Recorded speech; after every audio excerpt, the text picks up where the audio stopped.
The crystal chandeliers of Willowbrook Estate cast dancing shadows across the marble floors as 40 members of the Morrison family gathered to celebrate my parents' 30th wedding anniversary.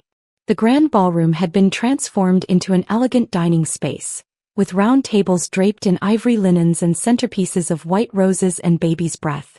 This was the same estate where my grandparents had hosted legendary parties in the 1960s, where 3 generations of Morrisons had celebrated milestones and built memories. I sat at table 7, strategically positioned near the back where I could observe without drawing attention. For the past 8 years, I had perfected the art of fading into the background at family events.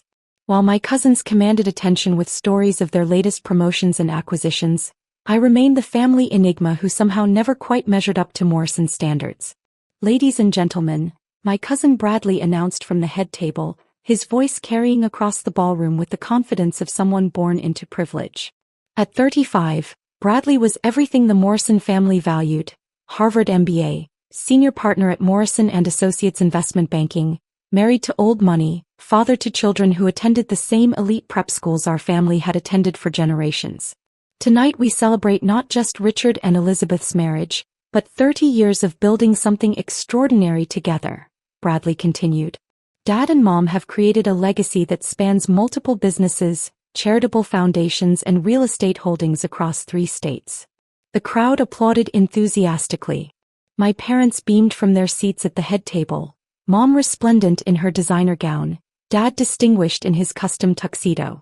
They had indeed built something remarkable. Morrison Holdings now controlled a diversified portfolio worth over $800 million. From commercial real estate to tech investments to the pharmaceutical company that had made our family fortune. Our family has always believed in traditional values, Bradley gestured grandly. Hard work, strategic thinking, building generational wealth through proven business principles. These values have guided us through decades of success. I noticed several family members glancing in my direction, and my stomach tightened as I recognized the setup for what was about to come. Most of our younger generation has embraced these values beautifully, Bradley continued. Cousin Amanda runs our Southeast Division, generating $50 million in annual revenue. Cousin Michael just closed the largest pharmaceutical deal in company history. Cousin Sarah's law practice serves half the Fortune 500 companies in our region. The applause grew more pointed and I felt the familiar weight of family expectations pressing down on me. At 29 I was the Morrison family's great disappointment. The granddaughter who had turned down a guaranteed position at Morrison Holdings to pursue what my family generously called that environmental thing. But tonight I think we need to address the elephant in the room. Bradley's tone shifted, becoming more serious. We have a family member who has chosen a very different path. The conversations at surrounding tables began to quiet as Bradley's speech took on the tone of a boardroom intervention. I could feel 40 pairs of eyes turning toward my table. For 8 years I had maintained an elaborate facade. I lived in a converted warehouse in the industrial district, drove a hybrid vehicle covered in environmental advocacy stickers, and wore second-hand clothes to family events. I volunteered at homeless shelters, organized community gardens, and whenever family asked about work, I spoke vaguely about sustainability consulting and renewable energy projects.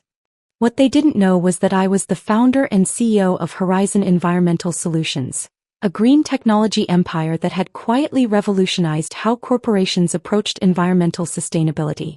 We weren't just consultants, we were the architects behind the largest renewable energy installations in North America, the designers of carbon capture systems that had removed millions of tons of CO2 from the atmosphere, and the creators of waste-to-energy technologies that were transforming entire cities. But tonight, like every family gathering, I was just Samantha the disappointment. Uncle David, Dad's younger brother and the family's unofficial spokesman for traditional values, seized the moment to stand up. At 58, Uncle David embodied everything the Morrison family respected about old-school business success. He owned the largest commercial real estate firm in the region, had served on corporate boards for 3 decades, and never let anyone forget that he'd turned a $100,000 inheritance into a $200 million fortune. Bradley's being diplomatic, Uncle David announced, his voice carrying easily across the ballroom. But I think this anniversary celebration is the perfect time for some honest family conversation. My heart sank. Uncle David was notorious for his blunt assessments and public confrontations. He had built his reputation on making hard decisions and telling uncomfortable truths, regardless of the social setting. "We're here celebrating Richard and Elizabeth's incredible achievements," Uncle David continued, "but we can't ignore the fact that their youngest daughter has been a consistent source of disappointment for this family." The ballroom fell silent. Even the waitstaff seemed to pause in their movements as Uncle David prepared to deliver what I realized was going to be a devastating public evaluation. Samantha Morrison, Uncle David gestured toward me dramatically, had every advantage this family could provide. Private school education, full scholarship to Stanford, guaranteed positions at multiple Morrison companies, access to the most powerful business networks in the country. I maintained my practiced calm while internally calculating the carbon footprint of the private jets that had brought various family members to tonight's celebration. It was a meditation technique I'd developed to survive these gatherings. Instead, Uncle David's voice grew more pointed. She chose to throw it all away to become what can only be described as a professional activist. Living in some warehouse, driving around in that ridiculous hybrid car, spending her time on projects that generate no measurable value. Several family members nodded in agreement. Cousin Amanda whispered something to her husband that made him chuckle. Uncle Michael raised his wine glass as if toasting Uncle David's assessment. "The truth is," Uncle David continued, his voice now carrying to every corner of the ballroom, "Samantha represents everything that's wrong with her generation. This idea that you can build a meaningful life around feelings and causes instead of results and profits. This notion that somehow being poor and idealistic is more noble than creating wealth and jobs." The intervention was gaining momentum, and I could see that Uncle David was building toward something even more devastating. "So I'm going to say what everyone in this family has been thinking for 8 years. Uncle David raised his voice to ensure maximum impact. "She'll never amount to anything. She's 30 years old, living like a college student, contributing nothing to society while the rest of us build real businesses and create real value." The applause that followed was enthusiastic. Uncle David had given voice to what many family members had apparently been thinking for years. Even some of the catering staff were watching the scene unfold, drawn by the drama of a family confrontation playing out in real time. "Which brings me to my point," Uncle David continued. "This family has always taken care of its members, even the ones who make poor choices. But there comes a time when enablement becomes harmful. Samantha needs to face reality." He turned to address me directly. "I'm offering you one final opportunity to join the real world. Entry-level position at Morrison Holdings, $75,000 starting salary, full benefits, and the chance to learn how actual business works. But this environmental fantasy has to end." The room held its breath, waiting for my response to Uncle David's ultimatum. 40 family members, catering staff, and even the string quartet had stopped to watch this moment unfold. That's when I calmly reached into my purse and pulled out a leather portfolio containing property documents. The silence deepened as I placed the folder on the white tablecloth and opened it to reveal the deed to Willowbrook Estate. The document was official, stamped, and dated 6 months earlier. It clearly stated that the property had been purchased by Horizon Environmental Solutions for $12.8 million in cash. Uncle David's wine glass stopped halfway to his lips. His eyes focused on the document, and I watched his face change from confidence to confusion to growing shock. "Actually," I said quietly, "I own this entire estate now." The words seemed to echo in the suddenly silent ballroom. Uncle David leaned forward to read the deed more carefully, his fork dropping from his other hand and clattering against his plate. "This can't be right," he stammered. "Samantha, this document says you purchased Willowbrook Estate for nearly $13 million. "That's correct," I confirmed calmly. "Horizon Environmental Solutions acquired the property 6 months ago.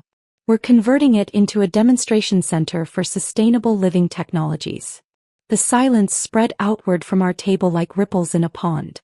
Family members at nearby tables were leaning in to see what had caused such a dramatic reaction from Uncle David. Cousin Bradley found his voice first. "Samantha, I don't understand. How could you possibly afford to buy Willowbrook Estate?" I opened the portfolio to reveal additional documents, corporate filings, financial statements, and acquisition records that painted a very different picture of my life than the one my family had constructed. Horizon Environmental Solutions is the largest renewable energy consulting firm in North America, I explained. We've designed and implemented sustainability systems for over 300 Fortune 500 companies. Our carbon capture technology is being used by major oil companies to offset their environmental impact. Our waste-to-energy systems are powering entire cities. Dad was staring at the documents with an expression I'd never seen before. Samantha, these financial statements show annual revenue of $2.3 billion. Last year was particularly strong, I acknowledged. We completed the largest solar installation project in U.S. history, designed the carbon neutrality plan for the entire state of California, and our battery storage systems are now standard in every Tesla facility. Uncle David was still examining the property deed, turning it over as if looking for evidence that it was somehow fake. But Samantha, you live in that warehouse, you drive that old car. I live modestly because I believe in practicing what I preach about environmental responsibility, I replied. The warehouse is actually our research and development facility. It's completely off-grid, powered by renewable energy, and serves as a living laboratory for sustainable technologies.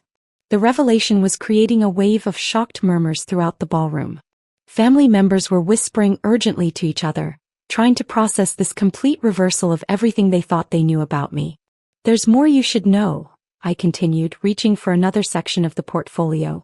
Horizon Environmental Solutions has been the silent partner behind several Morrison Holdings projects over the past 5 years. I turned to Bradley.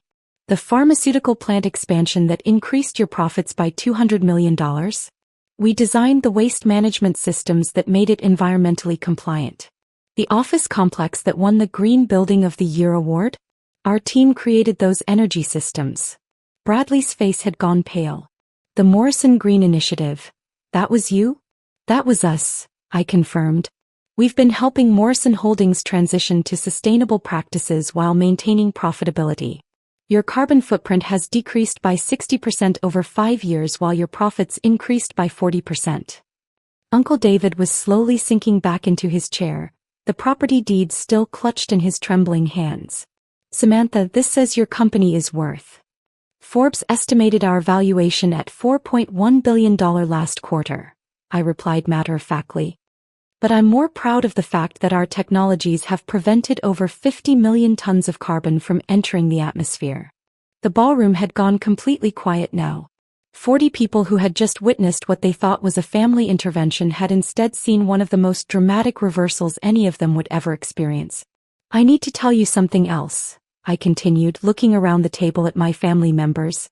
Horizon Environmental Solutions has been financially supporting several Morrison family projects without you knowing it.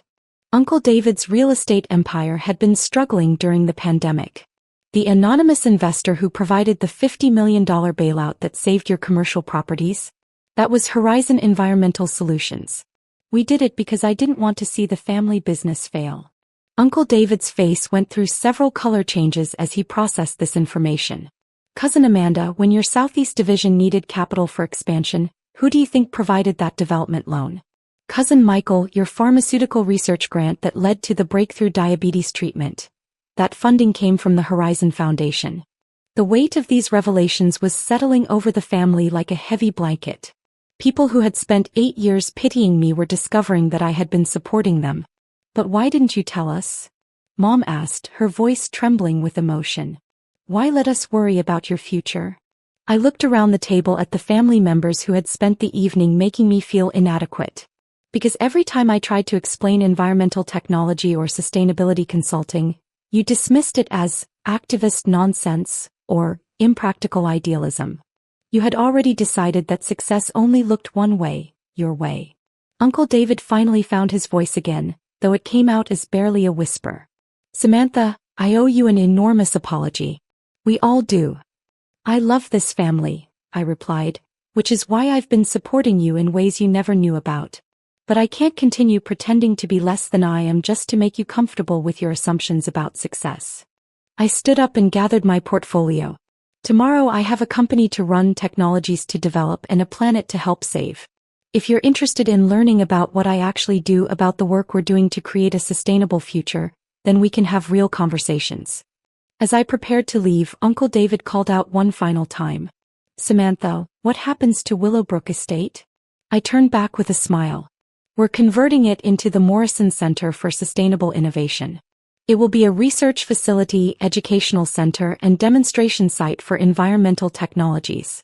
And it will honor our family's name while building the kind of future our children deserve." Walking out of Willowbrook Estate, my estate now, I felt a weight lifting from my shoulders. Tomorrow, I would continue the work of saving the planet while building a business empire that proved environmental responsibility and financial success weren't mutually exclusive. Some disappointments, it turns out, are just solutions that nobody bothered to understand.